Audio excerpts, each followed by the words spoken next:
बहसीत मुसलमान हमारा ये बुनियादी अकीदा है कि मरने के बाद हमें उठाया जाएगा। ये अकीदा इतना वाज़े है कि तकरीबन 70% कुरान इसी की वजाहत कर रहा है। तकरीबन कुरान मुकद्दस का 1/3 हिस्सा, कुरान मुकद्दस की 70% आयतें इस अकीदे आखिरत के बारे में बार बार इसको दोहरा रहा है। और मक्के के लोग इसी के मुनकिर थे। वो हड्डियां उठा करके लाते और कहते कि क्या मोहम्मद अरबी कहते हैं कि इनके अंदर जान पड़ जाएगी? जो हड्डियां पिघल चुकी हैं जमीन के अंदर, क्या उनको फिर से दोबारा जिंदा किया जाएगा? कुरान ने अलग अलग रंग में मरने के बाद उठने की दलीलें पेश की। एक मकाम पर तो ये फरमाया कि जिसने पहली मर्तबा पैदा किया उसको दूसरी मर्तबा पैदा करने में क्या हर्ज है? पहली मर्तबा भी तो उसी ने पैदा किया। बल्कि कहीं पर फरमाया कि तुम लोग इनकार करते हो, कैफ़ तकफुरून बिल्लाहि अमवात, कि तुम इनकार करते हो, अल्लाह का इनकार करते हो जबकि तुम मुर्दा थे, जबकि तुम मुर्दा थे। फिर अल्लाह रब्बुल इज्जत दलील देता है कि फिर उसने तुम्हें जिंदा किया और फिर तुम्हें मारेगा, और अल्लाह तबारक व ताला फिर तुम्हें जिंदा फरमाएगा। अलग अलग अंदाज से कुरान मुकद्दस ने जो है वो बासे बादल मौत के अकीदे को बहुत वजाहत के साथ बयान फरमाया। और ये हमारा बुनियादी अकीदा है। जैसे अल्लाह का इनकार करने वाला मुसलमान नहीं रह जाता, वैसे मरने के बाद उठाए जाने का इनकार करने वाला भी मुसलमान नहीं रह जाता। ये अकीदा आखिरत इतना जरूरी है, और कहीं ना कहीं इस अकीदे को हम अपने दिलो दिमाग के अंदर अमली तौर पर मध्यम कर रहे हैं या उसको भूलते जा रहे हैं। पूरी दुनिया के अंदर आप जायजा ले लें कि जितने भी जराइम हैं, जितने भी गुनाह हैं, सबका जो बुनियादी तौर पर उसकी वजह अगर नजर आएगी तो ये कि इंसान मरने के बाद उठाए जाने का जो बुनियादी अकीदा है उसको भूलता जा रहा है, उसको फरामोश करता जा रहा है। अगर दुनिया के अंदर बदकारी आम हो रही है तो कहीं ना कहीं सबसे बड़ी वजह यह है कि मरने के बाद उठना और उठने के बाद जवाब देना, उसका अकीदा कहीं ना कहीं दिलों के अंदर मध्यम पड़ता जा रहा है। इसलिए कि जब एक इंसान ये सोच ले, अल्लाह अकबर, सिर्फ एक छोटा सा बच्चा ये सोच ले कि मेरे इम्तिहान होने वाले हैं, तो बच्चा भी बुजुर्गों से मिलता है। वो बच्चा जिसका पूरा अकीदतों का महवर चॉकलेट है, जिसकी पूरी मोहब्बतों का महवर खिलौना है, लेकिन जब इम्तिहानात के दिलों में मिलता है तो अपने बुजुर्गों को कहता है दुआ करिए कि मैं पास हो जाऊं, दुआ करिए कि मुझे कामयाबी मिल जाए। मुझे बताएं, अगर इम्तिहान पर यकीन एक छोटे से बच्चे को हो जाए तो वो बच्चा भी उसकी फिक्र करने लगता है कि नतीजा क्या आएगा। मुसलमानों बताओ तो सही, अगर बच्चे को इम्तिहान का यकीन हो जाए और फेल होने और पास होने के फवायद और नुकसानात पता चल जाए तो वो बच्चा पूरी ताकत झोंक देता है कि मैं किसी तरह से इम्तिहान में कामयाब हो जाऊं। छोटे बच्चे इम्तिहान के दिनों में खेलना कूदना छोड़ देते हैं, रातों को स्टडी करने लगते हैं, रात जगना शुरू कर देते हैं। अल्लाह अकबर, क्या हम अपने बच्चों से भी गैर गुजरे हो गए? उन्हें इम्तिहान के ख्याल ने खेलने से बाज रखा है, उन्हें इम्तिहान के ख्याल ने कूदने से बाज रखा है, उन्हें इम्तिहान के ख्याल ने सोने से बाज रखा है। मुसलमानों, अपना भी तो एक इम्तिहान होने वाला है, और इम्तिहान लेने वाला एग्जामिनर कौन है? वो अल्लाह रब्बुल इज्जत है। और वो खुद फरमाता है है, अया सबुल इंसान का सुदा, क्या इंसान ये तसव्वुर करता है कि उससे हिसाब नहीं लिया जाएगा? नहीं नहीं, बल्कि इंसान तुझसे हिसाब लिया जाएगा। अल्लाह अकबर। अंदाजा फरमाए, और हिसाब कौन लेगा? अल्लाह तबारक व तआला, दुनिया का एग्जामिनर। अल्लाह अकबर। रिश्वत ले करके इंसान को छोड़ सकता है। दुनिया का एग्जामिनर दबाव में आकर के कुछ नंबरात बढ़ा सकता है, लेकिन वो एग्जामिनर तो ऐसा है, अल्लाह अकबर, उसकी शान बेनियाजी का अंदाजा करो। अब जरा तवज्जो फरमाना, उसकी शान बेनियाजी का अंदाजा करो।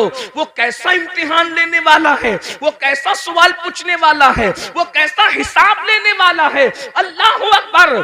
कि अगर मासूम शजरे ममनुआ को हाथ में ले ले तो वो उस मासूम से अपनी गैरत की बुनियाद पर उसके कपड़े भी वापस ले लेता है, उसको जन्नत से भी निकाल देता है।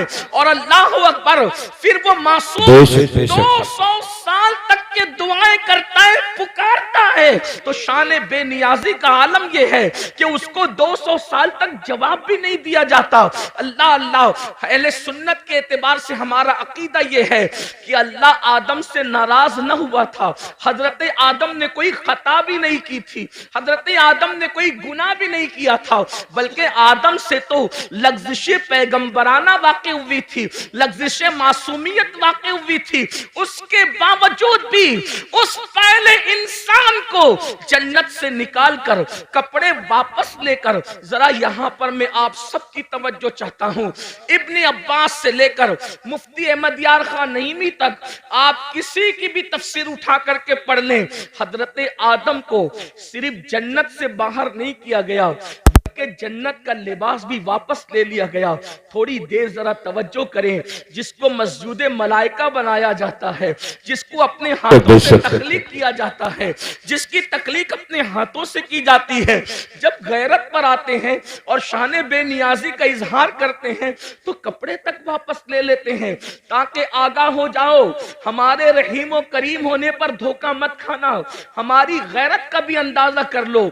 जब मासूम मस्जिद मलाइका बनाने के बाद जन्नत से बाहर जा रहे हैं, और सिर्फ जन्नत ही से नहीं जा रहे हैं बल्कि कपड़े भी वापस लिए जा रहे हैं, तो बताओ तुम्हारी हैसियत क्या है, तुम्हारा क्या अंजाम होगा, तुम कहां रहोगे?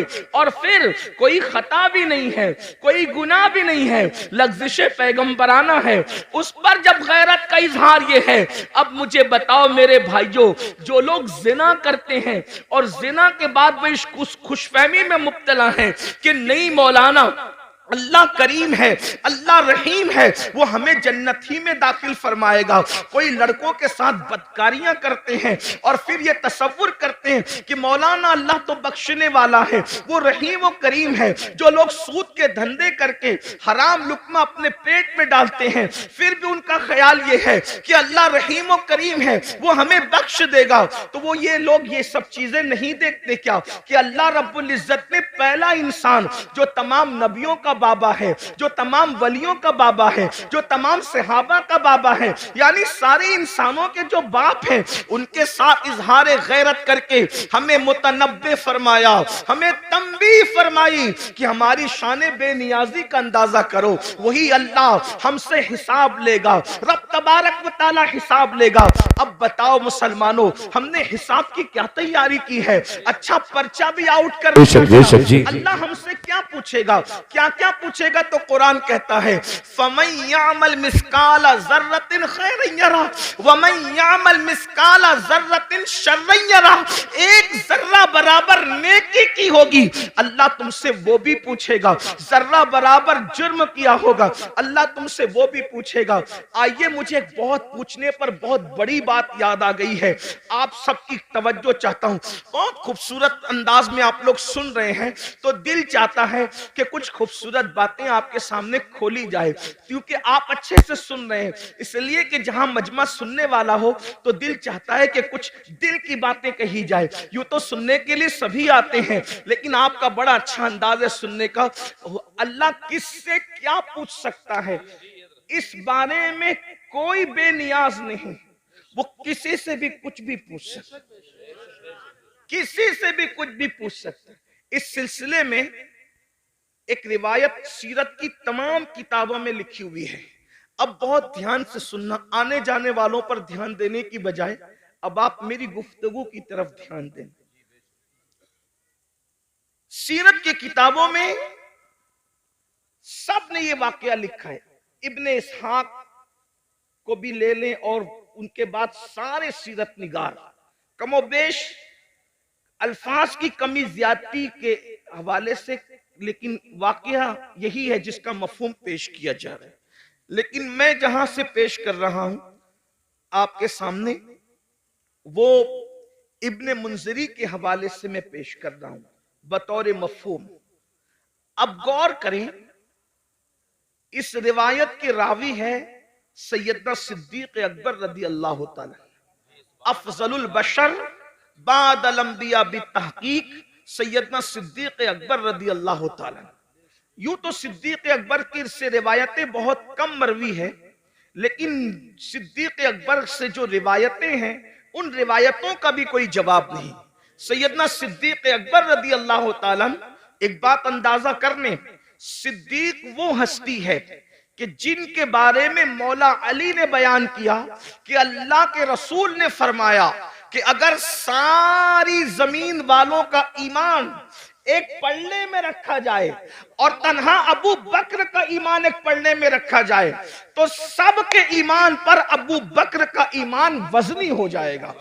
ये वो हस्ती है जिन्हें सिद्दीक सुभान अल्लाह। और इन ईमान वालों में अबू हुरैरा का भी ईमान है, बिलाल हबशी का भी ईमान है, खालिद इब्ने वलीद का भी ईमान है, गौसे आजम गरीब नवाज का भी ईमान है। अंदाजा फरमाएं, जिसके ईमान की शान ये हो उसके दिल और सीने की हालत का क्या आलम होगा।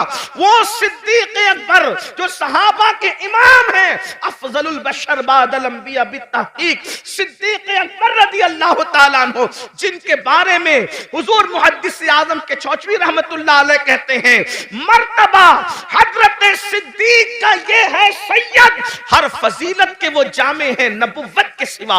अल्लाह अकबर। आइए, कोई सिद्दीक अकबर रिवायत कर रहे हैं, अल्लाह अकबर। अल्फाज मेरे हैं, मफहूम बयान कर रहा हूं अपने अल्फाज के जामे में। इब्तिदाई दिन है, मदीने मुनव्वरा में असहाबे रसूल अभी नए नए जो है वो मदीने तैयबा आए हैं। अल्लाह अकबर। हुजरों की तामीर अभी नई नई हुई है, मस्जिद नबवी की तामीर नई नई हुई है। हालात ये हैं कि सैयदना अबू हुरैरा जैसे लोग, अल्लाह अकबर, कभी लुंगी होती है बदन पर, ऊपर का कुर्ता नहीं होता, इन हालात में जिंदगियां गुजार रहे हैं। बिलाल हबशी का हाल ये है कि भूख से जब मजबूर हो जाते हैं तो जमीन पर चित लेट जाते हैं ताकि अपने पेट को आराम पहुंचाएं। अल्लाह अकबर। और खुद रहमत दो आलम सल्लल्लाहु अलैहि वसल्लम जिनके नाम से आपने कॉन्फ्रेंस रखी है, उनके घर का हाल ये है कि 3-3 महीने गुजर जाते हैं तो चूल्हा नहीं जलता। अल्लाह के रसूल अलैहि सलाम के घर में 3 महीने, कोई मुबालगा नहीं, ये अल्लाह के रसूल की सबसे प्यारी जोजा उम्मुल मोमिनीन सैयदा आयशा सिद्दीका फरमा रही है। अल्लाह अकबर। आप फरमाती हैं 3-3 महीने हो जाते, चूल्हा नहीं जलता अल्लाह के रसूल के घर में। तो सहाबा ने पूछा, जब हुजूर के घर में चूल्हा नहीं जलता था तो तुम लोग किन चीजों पर इत्तेफाक करते थे, क्या खाते थे, कैसे जिंदगी गुजारते थे? तो उस वक्त अम्मा आयशा पाक फरमाती हैं, उस वक्त हम लोग 2 काली चीजों पर अपना वक्त गुजार लेते थे। आपने फरमाया, जिसको हदीस में रिवायत किया गया, कालत अस्वदैन, हम 2 काली चीजों पर गुजारा कर लेते थे। नंबर 1 खजूर, नंबर 2 पानी। इसी हदीस से इस्तेदलाल करते हुए इमाम अहले सुन्नत ने पानी का रंग जब पूछा गया तो आपने फरमाया कि पानी का रंग काला है, इसलिए कि लोग अब तक पानी को बेरंग समझते हैं। लेकिन मुफ्ती 4 मिल्लत उम्मुल मोमिनीन सैयदा आयशा सिद्दीका ने पानी का रंग खुद मुतय्यन फरमा दिया कि पानी का रंग काला होता है। इसकी एक अलग तहकीक, अलग तफसील है, मेरा उन्वान वो नहीं। लेकिन उम्मुल मोमिनीन मोमिनीन क्या फरमा रही है, हम दो काली चीजों पर इक्तिफा कर लिया करते थे, खजूर और पानी। अल्लाह अकबर। अब आइए, अल्लाह अल्लाह, हुजूर के घर का ये हाल है। इससे मैं अपने जवानों से ये भी कहना चाहता हूं, ये जो यूपी की जमीन पर 5 वक्त देहात देहात में अजान गूंज रही है, बिहार, बंगाल, शाम, यमन, ये जो जमीनों पर देहातों में भी आवाज अजान की गूंज रही है, इसमें हुजूर अलैहिस्सलाम की मेहनतें कितनी हैं। इतनी मेहनतें कि जिसने अपने घर में 3-3 महीने तक चूल्हा नहीं जलाया और इस्लाम की शमा को जलाने के लिए इतनी मेहनत फरमाई। जरा गौर तो करें, अल्लाह अकबर। जब मुसलमान होकर हम अल्लाह के दीन को पीठ के पीछे डालते होंगे तो उस वक्त रसूलुल्लाह के दिल पर क्या गुजरती होगी, अल्लाह के रसूल अलैहिस्सलाम को कितनी अजियत पहुंचती होगी, कितनी तकलीफ पहुंचती होगी, इसका एहसास करो। क्योंकि पूरा ये जो मजमा है, ये सब अपने आप को आशिक़े रसूल कहलाने वाला मजमा है। मैं आपसे पूछूं, अगर अपना बाप एक वक्त तो भूखा रहकर बिल्डिंग बनाता है और उस बिल्डिंग पर कोई पत्थर फेंक दे तो लोग कहते हैं मौलाना मेरे बाप ने भूखा रहकर ये बिल्डिंग बनाई है। एक टाइम भूखा रह के बाप ने बिल्डिंग बनाई है तो उस बिल्डिंग से आपको कितना प्यार है। ये जो इस्लाम की इमारत तुम्हें नजर आ रही है, ये जो कुरान की इमारत तुम्हें नजर आ रही है, ये जो दीन की इमारत तुम्हें नजर आ रही है, ये जो नमाज, रोजा, हज, ज़कात की ये खूबसूरत इमारत तुम्हें नजर आ रही है, इसमें रसूलुल्लाह ने 3-3 महीने तक घर में चूल्हा नहीं जलाया। 3 महीना किसको कहते हैं? अल्लाह अकबर। अगर वाकई इश्क़ रसूल सीनों में जिंदा है तो थोड़ी देर के लिए तसव्वुर करो, हम तो 3 टाइम पेट भर के खाते हैं और मौज मस्ती करते हैं, जराइम करते हैं, गुनाह करते हैं। सोचो, जिसने अल्लाह के दीन की शमा को जब जलाने के लिए घर के चूल्हे बुझा दिए, उस रसूल के दिल पे क्या गुजरती होगी जब हुजूर का कोई उम्मती गुनाह करता होगा। आज मुसलमान कितनी सादगी से कहता है मौलाना हम लुट रहे हैं, हम पिट रहे हैं, हम तबाह हो रहे हैं, हम बर्बाद हो रहे हैं। मैं एक वजह बयान करूं, जो कौम कब्र अनवर में अपना नबी का दिल दुखाए वो कौम लुटेगी नहीं तो कौन लुटेगा, वो कौम पिटेगी नहीं तो कौन पिटेगा, वो कौम तबाह ना होगी तो कौन तबाह होगा, वो कौम बर्बाद ना होगी तो कौन बर्बाद होगा। लोग कहते हैं काश हजरत सुलेमान अलैहिस्सलाम की दुनिया में हुकूमत होती तो आज क्या दिन होते। मैं आपसे कहूं, अगर फिरौन की हुकूमत ना भी होती और हजरत सुलेमान की हुकूमत आज होती तो आपको बताऊं आपके साथ वही कुछ किया जाता जिसके आप मुस्तहिक है। क्यों? अल्लाह को यह कब गवारा है कि उसके महबूब का दिल एक दिन में हजारों बार तुम छलनी करो और अल्लाह तुम पर रहमतों की बरसात बरसाए, रहमतों की बरखा बरसाए। मुसलमानों याद रखना, दुनिया में जो होता है अल्लाह की मर्जी के बगैर नहीं होता।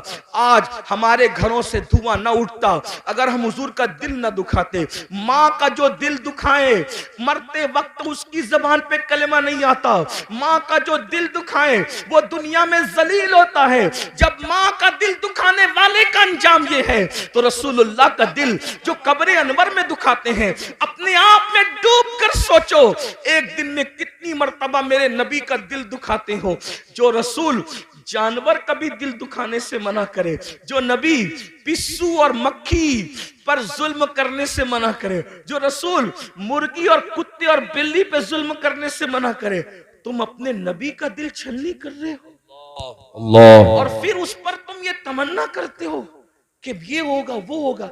मुसलमानों, सैयदना फारूक आजम रिवायत करते हैं, जिसको फकीह अबुल्लाह समरकंदी ने लिखा कि तुम छोटे से छोटा भी गुनाह करते हो तो उससे हुजूर का दिल दुखता है, उससे हुजूर का अल्लाह। सोचो, अल्लाह कब्र में नबी का इतना ख्याल फरमाए कि 70,000 फरिश्ते सुबह को भेजे कि शाम तक तुम दुरूद पढ़ो महबूब पर, और 70,000 शाम को भेजे कि तुम सुबह तक दुरूद पढ़ो मेरे नबी पर। अल्लाह खुद भी दुरूद भेजे, फरिश्तों को भी दुरूद भिजवाए कि तुम भी दुरूद भेजो, और एक बार जो फरिश्ता आ जाए दोबारा फिर वो आ नहीं सकता। और हम क्या भेज रहे हैं? जिना के तीर, दाढ़ी मुड़ाकर तीर, गाने सुनकर तीर, औरतों पे जुल्म करके तीर, गुनाहों को करके तीर। सोचो, जो कौम, ऐसी भी कौम दुनिया में कोई गुजरी है जो अपने नबी का दिल छन्नी करे, नबी के दिल पे नश्तर लगाए? सोचो, वो दिल, जिस दिल का ख्याल कुदरत को इतना है कि सिर्फ नजरें उठ जाए हसरत से तो अल्लाह किबला बदल दे और बता दे कि मैं बेनियाज होकर तेरी खुशी के लिए किबला बदल सकता हूं, तो वो बेनियाज होकर किबला बदल दे और हम मजबूर और गुलाम होकर अपनी जिंदगी नहीं बदल सकते, जिंदगी में तब्दीली नहीं ला सकते? हजारों की महफिलें जमा हो रही है तकरीर सुनने के लिए, जिंदगी बदलने कितने आ रहे हैं, जिंदगी तब्दील करने कितने आ रहे हैं। बस इतना ही अर्ज करना चाहता हूं, यही तो हमारा रोना है कि हम सबके दिल का ख्याल करते हैं। दुकान बंद करके शादी में क्यों जा रहे हो? पता है यार, दोस्त के बेटे की शादी है, मेरा यार नाराज ना हो जाए। समधी के घर दुकान बंद करके मैयत में इसलिए जा रहे हो यार, मेरे समधी के बाप की मैयत है, कहीं वो नाराज ना हो जाए। समधी की खुशी के लिए दुकान बंद हो सकती है, दोस्त की खुशी के लिए दुकान बंद हो सकती है, रसूलुल्लाह की खुशी के लिए क्या नमाज के वक्त तो दुकान बंद नहीं हो सकती? बताओ तो सही मुसलमानों, सबकी खुशी का ख्याल कर रहे हो, नबी की खुशी का ख्याल कब करोगे? सबके ही बुलावे पर जा रहे हो, नबी के बुलावे पर कब आओगे? ये मौजिन जो 5,000 रुपये को तुमने रखा है, ये उसकी आवाज नहीं है, आवाज उसकी है, मगर वो नबी का नुमाइंदा बनकर तुम्हें बुला रहा है। हय्या अलस सलाह, आओ नमाज के लिए। उस आवाज को मामूली मत समझना, इसलिए कि वो रसूलुल्लाह का मुकर्रर करदा नुमाइंदा है जो 5 वक्त बुला रहा है। वरना अजान का मकसद तो सिर्फ इतना ही है, हय्या अलस सलाह, बस हय्या अलस सलाह के अलावा अजान का मकसद क्या है? मगर अजान शुरू कहां से होती है? अल्लाहु अकबर, अल्लाहु अकबर, यानी नमाज के लिए बुलाने वाला शुरू कर रहा है। मुझे जिसने खड़ा किया है, जिसका मैं नुमाइंदा बन करके तुम्हें बुला रहा हूं, वो कोई मामूली हस्ती नहीं है। अल्लाहु अकबर, अल्लाहु अकबर, अल्लाह सबसे बड़ा है, अल्लाह सबसे बड़ा है। ज़हन में सवाल आता है, जब अल्लाह सबसे बड़ा है तो वो है कैसा? अशहदु अल्ला इलाहा इल्लल्लाह, अल्लाह के सिवा कोई माबूद नहीं है, उसकी निशानी क्या है? अशहदु अन्ना मुहम्मदुर रसूलुल्लाह, मोहम्मद अल्लाह के रसूल सबसे बड़ी निशानी है। बोलना क्या चाहता है? हय्या अलस सलाह, आओ नमाज की तरफ। नमाज की तरफ आऊंगा तो क्या मिलेगा?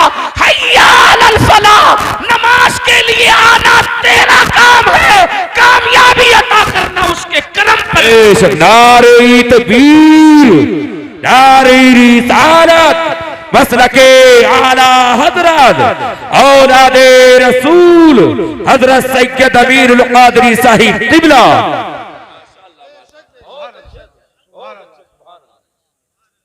फलाह अरबी लुगत में इतना जामे लफ्ज है कि हर कामयाबी को यह समेट लेता है। जिसमें हर कामयाबी आ जाए उसी को फलाह कहते हैं। फलाह से बढ़ जामे कामयाबी के लिए कोई लफ्ज नहीं है। और अजान में मुकर्रर है हय्या अलल फलाह। दौलत की कामयाबी चाहिए, नमाज की तरफ आओ। औलाद चाहिए, नमाज की तरफ आओ। इज्जत चाहिए, नमाज की तरफ आओ। बुलंदी चाहिए, नमाज की तरफ आओ। हुकूमत चाहिए, नमाज की तरफ आओ। तिजारत चाहिए, नमाज की तरफ आओ। उम्र में बरकत चाहिए, नमाज की तरफ आओ। हत्ता के याद रखना, बड़े से बड़ा लीडर जमीन पर चमचे पालकर बाजारी इज्जत तो हासिल कर सकता है, मगर कब्र में इज्जत हासिल करना किसी के बस का नहीं है। मगर नमाज वो अजीम सरमाया है जिसको पढ़ने के बाद आदमी कब्र में भी इज्जतदार हो जाता है। शर्त यह कि सीने में इश्क रसूल हो। मेरे इमाम कहते हैं नकीरैन करते हैं ताजीम मेरी, नकीरैन करते हैं ताजीम मेरी, फिदा हो के तुझ पे ये इज्जत मिली है। बेशक जी। नमाज पढ़ोगे तो कब्र में फरिश्ते भी इज्जत से पेश। आपसे आप कहते हो ट्रेन में टीसी इज्जत से पेश नहीं आता। मैंने कहा नमाज पढ़ा होता तो ऐसा नहीं होता। हुजूर से वफा की होती यार। कब्र में जब फरिश्ते इज्जत से पेश आ सकते हैं तो ट्रेन के टीसी की क्या हैसियत है? जो नबी से वफादारी फरिश्तों के दरमियान मुअज़्ज़ज़ बना दे, वो पुलिस के दरमियान मुअज़्ज़ज़ क्यों ना बनाएगी, वो मालदारों के दरमियान मुअज़्ज़ज़ क्यों ना बनाए। आप देखो बहुत सारे उलमा आपके दरमियान आते हैं, उनकी माशी हालत उतनी मजबूत नहीं होती जितनी तुम्हारी होती है, फिर भी तुम हाथ बांध के क्यों खड़े रहते उनके सामने। खुदा ने करोड़पतियों को एक आलिम के सामने हाथ बांध के क्यों खड़ा करवा दिया। अल्लाह बता रहा है, देख ले मेरे वफादार पर इनाम है। यहां मालदारों को हाथ बंधवा दिया है और कब्र में नकीरैन इज्जत करते नजर। नबी से वफा तो करके देखो, सबके लिए वफा, हुजूर के लिए वफा नहीं। बात दूर निकली, अर्ज कर रहा था इब्तिदाई दौर है इस्लाम का, मदीने मुनव्वरा में सिद्दीक अकबर रावी है। सिद्दीक अकबर कहते हैं मुझे इतनी भूख लगी थी कि मेरे घर में कुछ नहीं था। सिद्दीक अकबर कहने, और कई दिन हो गए थे, तकरीबन कमोबेश 3 दिन। भूख से जब मेरा पेट खाली हुआ और कमर की तरफ लगने लगा तो मैंने सोचा चलो दोपहर की चिलचिलाती धूप है, चल करके किसी के घर कुछ खा लेंगे। दोपहर में जब मुझे कोई देखेगा कि अबू बकर दोपहर में धूप में कहां फिर रहे हो, तो फिर मैं कह दूंगा कि भूख लगी है तो मुझे कुछ खिला देगा। इधर सिद्दीक अकबर निकले, उधर फारूक आजम से सामना हुआ। फारूक आजम और सिद्दीक दोनों ने एक दूसरे को सलाम किया और फारूक आजम ने पूछा, अबू बकर मेरे भाई, इस धूप में, चिलचिलाती धूप में क्यों निकले हो? इतनी धूप में तो तुम निकलते भी नहीं हो, क्यों निकले हो? सिद्दीक अकबर ने कहा, उमर मुझे भूख लगी है, 3 दिन का भूखा हूं, घर में कुछ नहीं है, इसलिए वो भूख मुझे घर से बाहर लाई है। लेकिन मेरे भाई उमर, तुम भी तो इस धूप में बाहर निकलते नहीं, तुम क्यों निकले हो? कहा मेरे भाई जो तुम्हारा हाल है वही मेरे घर का भी हाल है। 3 दिन से मैंने भी कुछ नहीं खाया, सोचा दोपहर का वक्त है, कोई मुझे देख लेगा, पूछेगा कि इस धूप में क्यों फिर रहे हो, तो कहूंगा भूख लगी है तो कुछ खा करके भूख को मिटा दूंगा।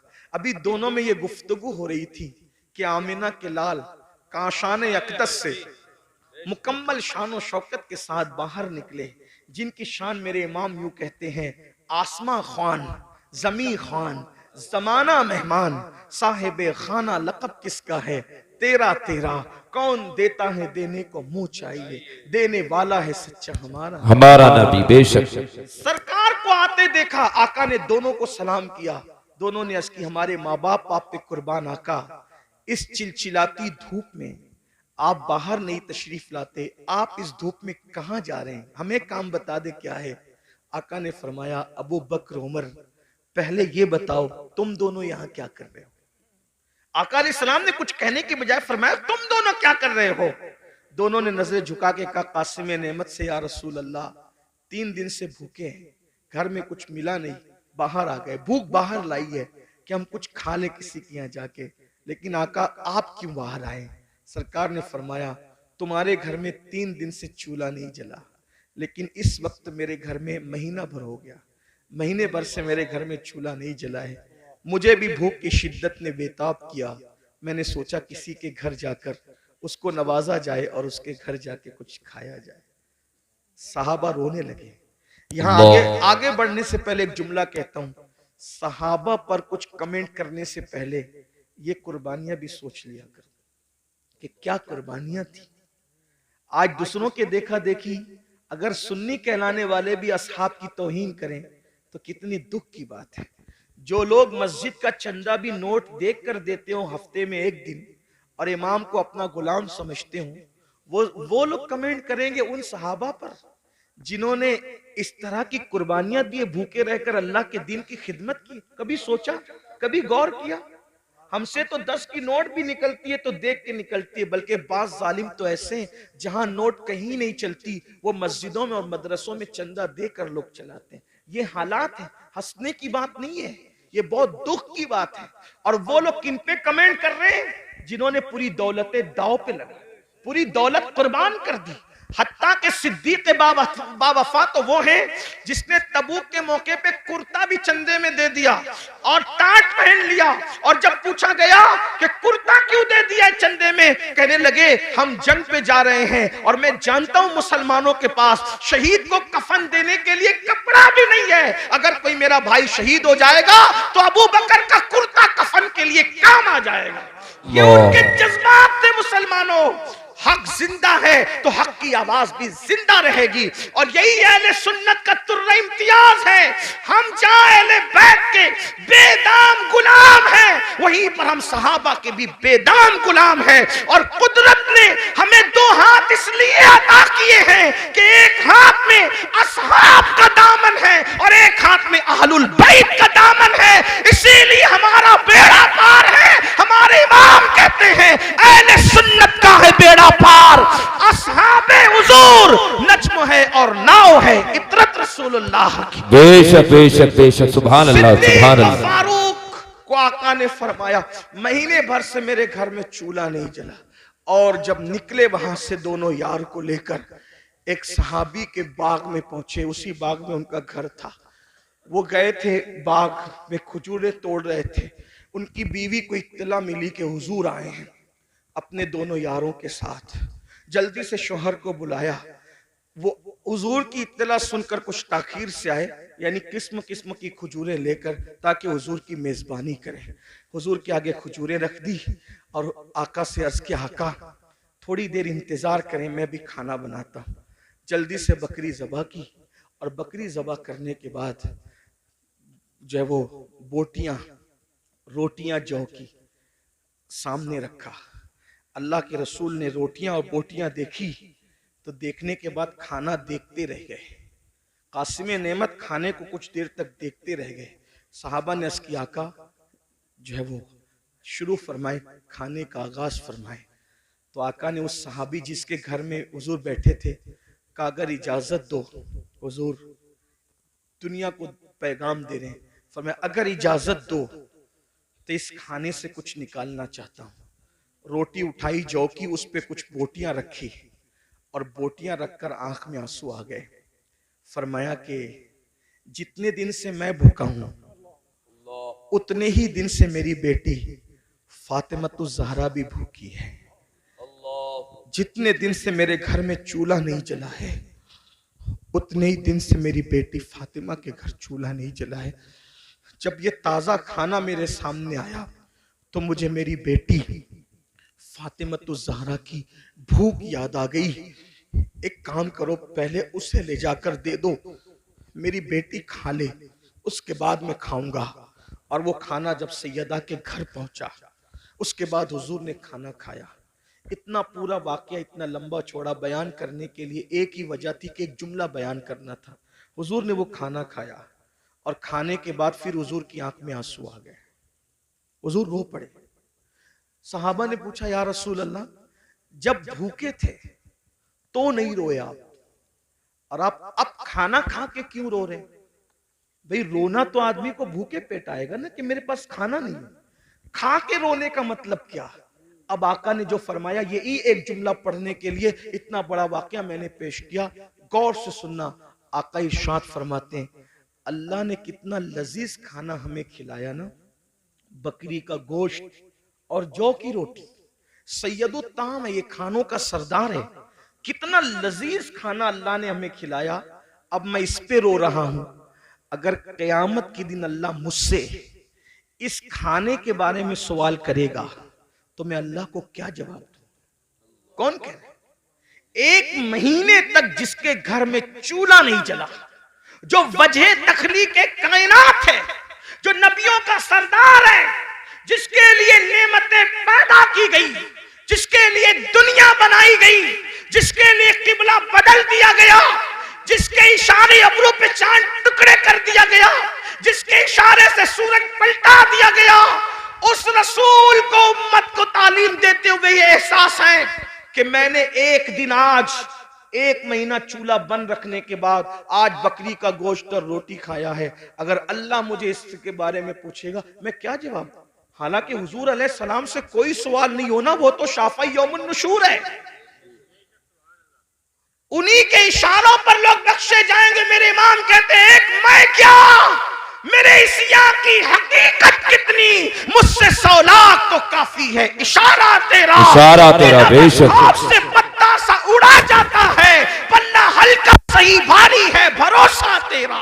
बेशक जिंदाबाद अल्लाह के जिंदाबाद। रसूल अलैहिस्सलाम को ये एहसास तालीम उम्मत के लिए बेचैन कर रहा है। अल्लाह मुझसे पूछेगा तो मैं क्या जवाब दूंगा? बताओ मेरे भाइयों, एक दिन में 2-2 मरतबा कपड़े बदलते हो, 3-3 मरतबा पेट भर के खाते, मैं मना नहीं कर रहा हूँ, खाने के लिए मना नहीं कर रहा हूँ, कपड़े पहनने के लिए भी मना नहीं कर रहा हूँ, लेकिन इतना जरूर कहना चाहता हूँ, जिस खाने के रंग में डूबकर रज़्ज़ाक़ को भूल गए हो, जिन कपड़ों के गुरूर में अल्लाह को भूल गए हो, वो हमसे पूछेगा और वो हमसे सवाल करेगा। कभी सोचा एक हफ्ते का हिसाब अगर अपना पीर ले ले तो हम हफ्ते भर का हिसाब पीर को नहीं दे सकते। जब अल्लाह पूरी जिंदगी का हिसाब हमसे लेगा तो अल्लाह को क्या जवाब देंगे? जो कुछ कर रहे हो फरिश्ते लिख रहे हैं, जो कुछ बोल रहे हो फरिश्ते लिख रहे हैं, और ये सारा नामे अमाल जमा हो रहा है, और ये सारा नामे अमाल क़यामत के दिन हमारे हाथ में दिया जाएगा और अल्लाह फरमाएगा इक़रा किताबक, पढ़ अपना नामे अमाल। जो लोग रातों को जिना की फिल्में देखते हैं, थोड़ी देर के लिए वो तसव्वुर करें कि अल्लाह का सामना होगा जैसा कि उसकी शान है। ये पढ़ सकोगे कि मैंने फला तारीख को फला रात 3 घंटे तक जिना की फिल्म देखी थी खुदा के सामने?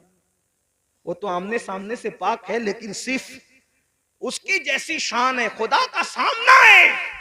ये पढ़ सकोगे कि मैंने लड़कों के साथ बदफेलियां की थी? सोचो, तवज्जो करो।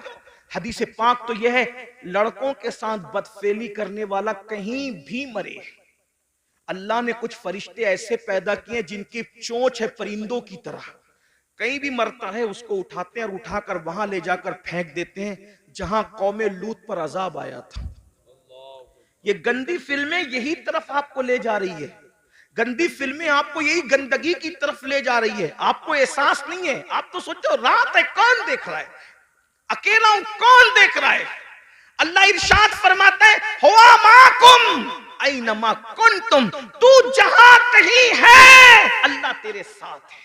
और कितना साथ है? तो कहता है नहनु अक़रबु इलैहि मिन हब्लिल वरीद, अल्लाह तेरी शेरक से ज्यादा करीब है। और एक मकाम पे फरमाता है इन्नल्लाह काना अलैकुम रकीबा, अल्लाह तुम पर कड़ी निगरानी फरमा रहा है। मुसलमानों जरा सोचो, हलाल गिज़ा सैयदुल आलमीन वजह तखलीक कायनात खा ले तो रोए, इसके बारे में मैं अल्लाह को जवाब क्या दूंगा? हम तो गुनाह कर रहे हैं और हमें एहसास ही नहीं। अल्लाह को हिसाब भी देना है, अल्लाह को जवाब भी देना है। इमाम अहले सुन्नत आला हजरत जैसी शख्सियत कहती है, करीम अपने करम का सदका लई में बेकद्र को न शर्मा, तू और रजा से हिसाब लेना, रजा भी कोई हिसाब में है। अंदाजा तो फरमाए मुसलमानों, हम अपने आप को धोखा दे रहे हैं, हम अपने आप को तबाह कर रहे हैं, हम अपने आप को बर्बाद कर रहे हैं। आइए गुफ्तगू को समेटते हुए, दस्तारबंदी भी होनी है, मैं जल्द अपनी गुफ्तगू समेटूंगा।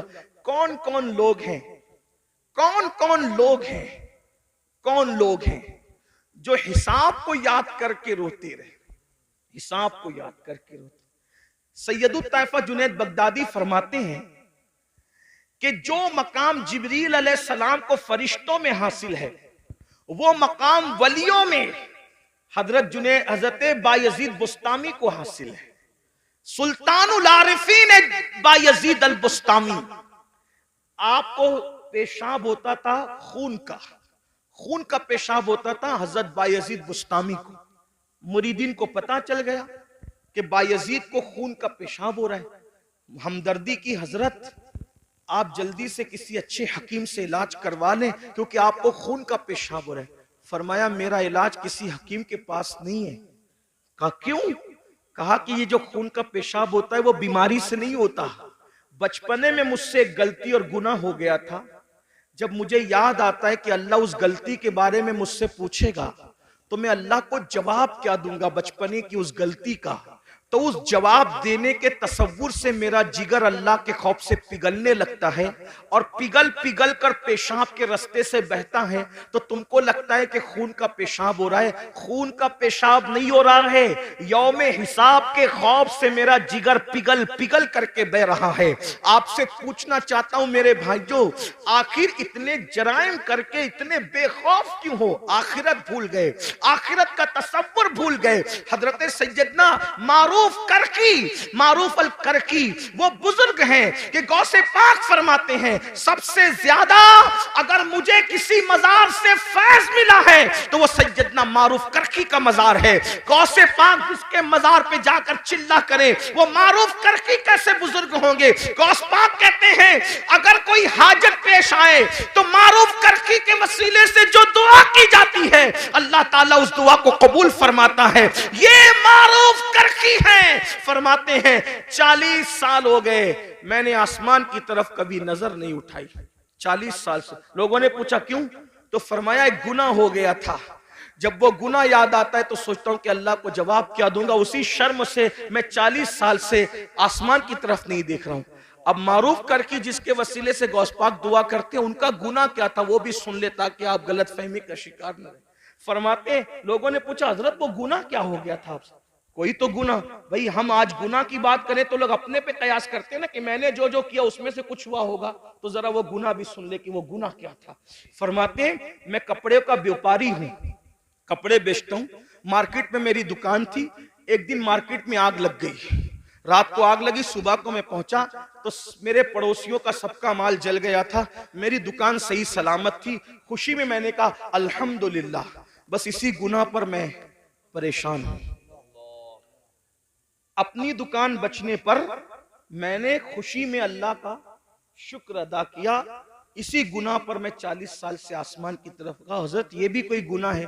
फरमाया क्या तुझे नहीं पता मोमिन जो अपने लिए पसंद करता है वही अपने मोमिन भाई के लिए पसंद करता है, तो दूसरे की दुकान जलने का मुझे दुख क्यों नहीं हुआ। सुभान अल्लाह। दूसरे की दुकान जलने का मुझे दुख क्यों नहीं हुआ, अपनी दुकान बचने की खुशी क्यों हो गई। मैं सोचता हूं कि अगर अल्लाह इसके बारे में मुझसे पूछेगा तो मैं अल्लाह को क्या जवाब दूं। आखिरी बात सुन ले एंड पर, चूंकि ये मदरसे का जलसा, दस्तार बंदी का जलसा। आलिम की तारीफ क्या है। आलिम कौन, वो आलिम जिसको देखकर रसूलुल्लाह को देखने का फैज मिलता है, जिससे मुसाफा करके हुजूर को देखने से हुजूर से मुसाफा करने का फैज मिलता है, जिनके चेहरे को देखना इबादत, जिनके लिए चूंटियां बिलों में दुआ करती है, जिनके लिए मछलियां दरियाओं में दुआ करती है। ये कौन आलिम लोग हैं।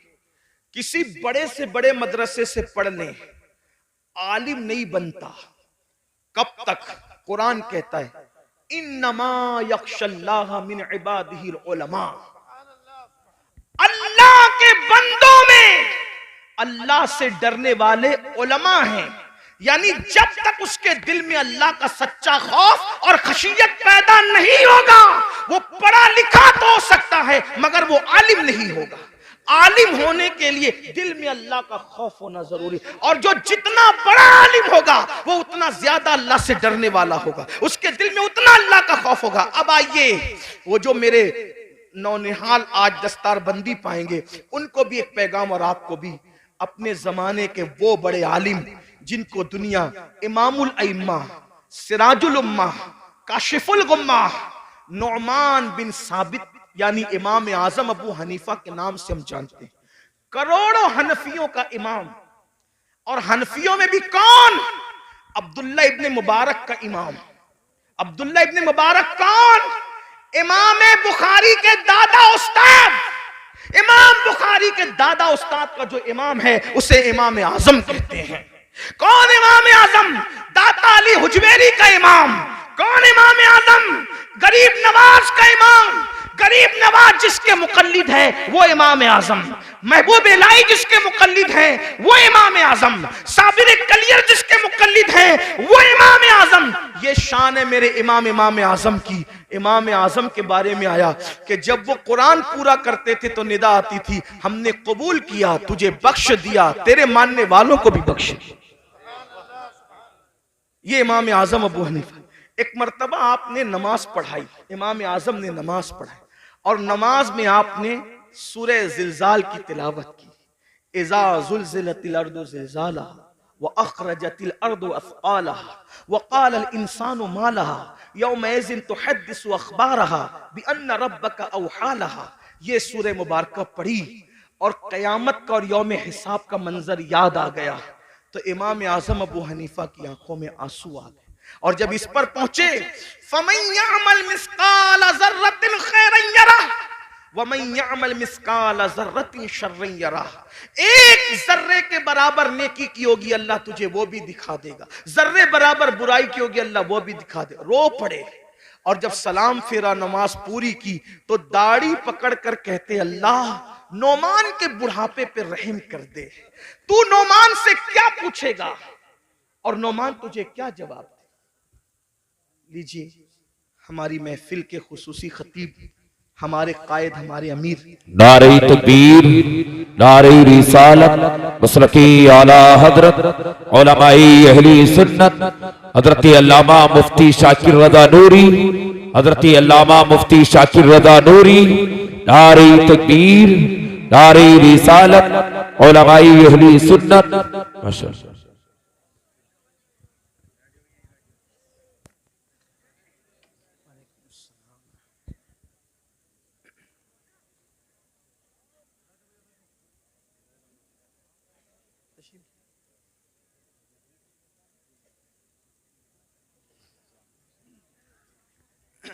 बैठ जाएं दुरूद शरीफ पढ़ने। रब्बि सल्लि व सल्लिम दाइमन अबदा अला हबीबिका खैरुल खल्क़ि कुल्लिहिम सलातun व सलामुन अलैका या जद्दल हसन वल हुसैन। हज़रत तशरीफ़ ले आए। हज़रत का ये खिताब होगा, मैं मुख्तसर अल्फाज में अपनी बात मुकम्मल कर रहा हूँ। तो आइए हम उस खतीब को अब सुनना चाहते हैं जिसकी खिताबत ने इनकलाब पैदा किया दुनिया भर में। चंद अल्फाज में अपनी बात पूरी करता हूँ। जब आपने ये सूरह मुबारका का इख्तिताम पढ़ा, फमन यअमल मिस्काल ज़र्रतिन खैरन यरह व मन यअमल मिस्काल ज़र्रतिन शर्रन यरह, जर्रे बराबर अगर तूने नेकी की होगी, अल्लाह तुझे वो भी दिखाएगा। जर्रा बराबर बुराई की होगी, अल्लाह तुझे वो भी दिखाएगा। और फिर आप रो पड़े। पूरी नमाज रोते हुए गुजारी, और जब आप नमाज मुकम्मल कर चुके, लोग उठ उठ करके चले गए, तो आपने दाढ़ी पकड़ करके कहा, अल्लाह नोमान के बुढ़ापे पे रहम फरमा। तू नोमान से क्या पूछेगा और नोमान तुझे क्या जवाब देगा। इसी तरह रोते रहे। मस्जिद के जो मुअज्जिन थे, वो चिराग जो वो बुझाने के लिए, दरवाजा बंद करने के लिए बार बार आते जाते रहे। आपके मोटे मोटे आंसू फर्श पर टपकते और इसी तरह आप रोते रहते। बिल आखिर जब पूरी रात रोने में गुजर गई और उसके बाद सुबह का वक्त आया, फज्र के वक्त का आगाज हो गया, फज्र के वक्त की इब्तिदा हो गई, तो फिर उसके बाद मुअज्जिन जो आपका शागिर्द भी था, आके लौटने का सवाल ही पैदा नहीं होता। जब उसके पैरों की आहट सुनकर आपने अल्लाह अकबर मुड़ करके देखा, तो शागिर्द खड़ा था। उससे फरमाया कि ये बता, क्या मस्जिद बंद करने का वक्त आ गया? तो शागिर्द कहता है, हुजूर मस्जिद बंद करने का नहीं, अब तो मस्जिद के दरवाजे खोलने का वक्त आ गया। सुबह हो गई है, फज्र हो गई है, और आप रात भर जो है वो रोते रहे, आंसू बहाते रहे। मैं आता रहा, जाता रहा, आता रहा, जाता रहा। तो इमाम आजम फरमाते हैं, क्या तूने मुझे रोते हुए देख लिया? तो वो कहता है, हुजूर आप पूरी रात रो रहे थे। फरमाया, तुझे अल्लाह की कसम देकर कहता हूं, जब तक मैं जिंदा रहूं उस वक्त तक ये वाकया तू किसी से बयान मत करना। कि नोमान आखिरत की फिक्र में रात रात भर रोते हैं, क्योंकि उसकी शान बेनियाजी से डर लगता है कहीं ऐसा ना हो जाए कि ये कह दिया जाए नोमान हमारे लिए रोता था और सुबह को उसकी तशहीर कर दिया करता था। अल्लाह अकबर, अल्लाह अकबर। आप अंदाजा फरमाए, मेरे आका सल्लल्लाहु अलैहि वसल्लम के दीवानों, जिनके मुकल्लिदीन में दाता अली हुजवेरी जैसे, गरीब नवाज जैसे, अब्दुल्ला इब्न मुबारक जैसे, दाऊद ताई जैसे लोग जिनके मुकल्लिदीन में हो, वो लोग आखिरत को याद करके इस तरह रो रहे हैं। और यहाँ हाल ये है, 5 कलमे भी याद नहीं, नमाज का तरीका भी याद नहीं, गर्मी में इस्तिंजा की सुन्नतें क्या है और सर्दी में क्या है, किस तरह से गर्मी और सर्दी के अहकामात बदलते हैं, हमें यह भी शऊर नहीं है। वुजू किस तरह एहतियात से करना चाहिए, हमें वो भी नहीं पता। मैं तो अक्सर अपने भाइयों को कहता हूं, एक अच्छा आलिम जिसकी नजर फिक़ही मसाइल पर हो, अगर हम उससे अपना वुजू चेक करवा लें तो वो हमें नाकाम कर दें। जब आलिम के सामने हम अपना वुजू साबित नहीं कर सकते, तो आलिमुल गैब के सामने हम आखिर कौन सा अमल साबित कर सकेंगे और हमारी हैसियत क्या होगी। अंदाजा तो फरमाएं मेरे आका अलैहिस्सलाम के दीवानों, हालात ये हैं और हमारी कैफियत ये है कि हम जन्नत में न जाएंगे तो कौन जाएगा। हुजूर ताजुश शरिया अलैहि रहमा ने शायद हमारे लिए इसीलिए शेर कहा था कि मैं गुनाहगार हूं और बड़े मर्तबे की ख्वाहिश, मैं गुनाहगार हूं और बड़े मर्तबे की ख्वाहिश, मेरी तौबा ए खुदाया मेरे नफ्स की बदी है। हमारा हाल ये है, अल्लाह अकबर। इसलिए मेरे भाइयों, इतने जराइम करके हम जो बेहिसाब जन्नत के ख्वाब देख रहे हैं, कहीं ना कहीं हम खुशफहमी का शिकार है। और याद रखना, जिसके पास जितना इल्म आएगा उसके पास अल्लाह की उतनी खशियत आएगी, उतना खौफ आएगा। हम आखिरत को, हिसाब के दिन को भूल गए। कुरान कहता है अयहसबुल इंसानु अन युत्रका सुदा, क्या तुम ये तसव्वुर करते हो तुमसे हिसाब नहीं लिया जाएगा। सबसे हिसाब लिया, जिससे चाहेंगे हिसाब लेंगे। और याद रखना, हमारे गुनाह तो बहुत दूर की बात है, अगर वो हमारे गुनाहों की बजाय हमारी नेकियों का भी हिसाब ले ले तो हम नेकियों के बारे में भी जवाब नहीं दे सकते। अल्लाह पाक सबसे पहले मुझे और आप सबको अमल की तौफीक अता फरमाए। मेरे इमाम फरमाते हैं, अल्लाह अकबर, करीम अपने करम का सदका लई में बेकद्र को न शर्मा, तू और रजा से हिसाब लेना, रजा भी कोई हिसाब में है। अपनी दुआओं का हिस्सा बना लो कि काश अल्लाह हमसे हिसाब ना ले। मेरे इमाम यूं अर्ज करते अल्लाह की बारगाह में और बड़े मजे में फरमाते हैं, अर्ज करते हैं, सदका प्यारे की हया का न ले मुझसे हिसाब, सदका प्यारे की हया का न ले मुझसे हिसाब, बख्श बे पूछे लजाए को लजाना क्या है। और डॉक्टर इकबाल ने कहा था, मौला अगर मेरा हिसाब लेना तेरी शान करीमी के मुताबिक नागुज़ीर हो जाए तो तुझसे अर्ज ये है कि महबूब की निगाहों से छुपा कर हिसाब लेना, ताकि तेरे महबूब को उनकी हया की वजह से गैरत ना आ जाए। ये आशिकों का हाल है और हम जो कुछ किए जा रहे हैं, अल्लाह हमारे हाल पे रहम करे, हमें बेहिसाब बख्श दे। अल्लाह हम सब की बेहिसाब मगफिरत फरमाए, हमारे माँ बाप की मगफिरत फरमाए और हमें अल्लाह रसूल की सच्ची वफादारी अता फरमाए। गुफ्तगू के दरमियान कोई गलती हो तो अल्लाह पाक माफ कर दे।